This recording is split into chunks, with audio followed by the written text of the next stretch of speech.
My childhood. Now I am 16. I have already forgotten the details of my childhood, but I can still remember some sweet and bitter memories of those golden days.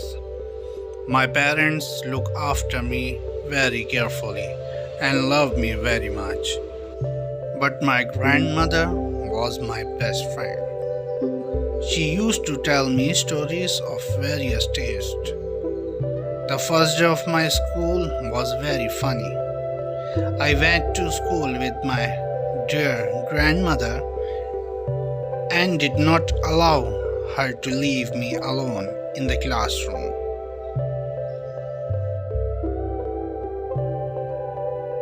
I kept her sitting all along by my side. I was very happy and contented.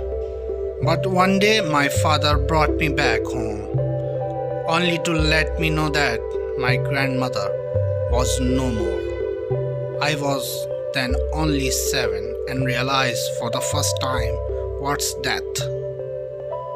It was the saddest day of my childhood. When I remember my childhood days, I feel a pulsation of both joy and sorrow in my life. Thank you.